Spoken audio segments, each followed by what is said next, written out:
Bonjour, vidéo grande conso à Hermes dans l'Oise, au nord de Paris, pour une nouvelle étape de cette série consacrée aux coulisses de la conso.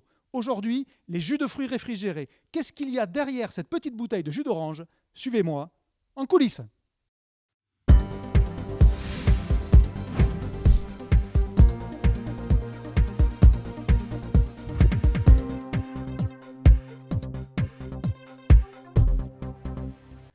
D'abord, un petit mot de contexte, l'usine où je suis aujourd'hui était une ferme laitière dans les années 1880. C'est devenu ensuite une laiterie et enfin une usine de jus de fruits il y a une trentaine d'années.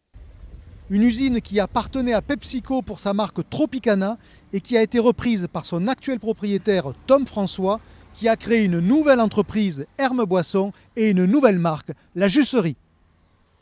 Voilà une image paradoxalement rare dans une usine de jus de fruits. Il y a des fruits, en l'occurrence ici, 2000 tonnes d'oranges qui arrivent tous les ans pour être pressées. Souvent, les usines de jus de fruits ne sont en effet que des centres d'embouteillage avec des jus qui arrivent déjà pressés, soit en l'état pour faire des purs jus, soit concentrés. Ici, les fruits arrivent dans ces box de 600 kg en ce moment depuis la vallée du Nil en Égypte. En tout, chaque année, Hermes Boissons reçoit 2000 tonnes d'oranges et 1000 tonnes de pommes. Première étape donc, le pressage des oranges qui se déroule ici dans cette salle et dans la machine qui est au-dessus.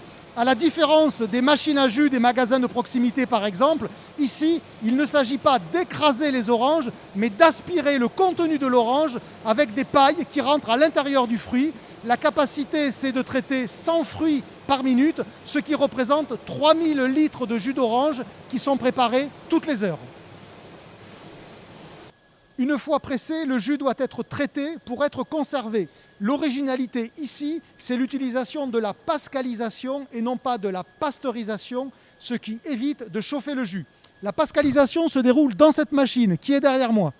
Il s'agit de soumettre le jus à une pression de 6000 bars, soit le niveau de pression équivalent à 60 km sous le niveau de la mer.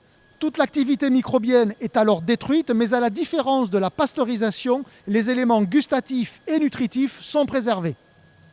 Dernière étape du processus, l'embouteillage. Alors les bouteilles arrivent ici dans cette machine sous cette forme, c'est des bouteilles en PET, recyclées pour moitié, et donc elles ne prennent leur véritable forme qui correspond à celle-ci que sous l'effet de la chaleur à l'intérieur de cette machine. Elles seront ensuite remplies de jus de fruits. Les lignes d'Hermes Boissons peuvent remplir 6 à 12 000 bouteilles par heure, toute production confondue. Hermes Boissons a embouteillé l'an dernier 30 millions de litres.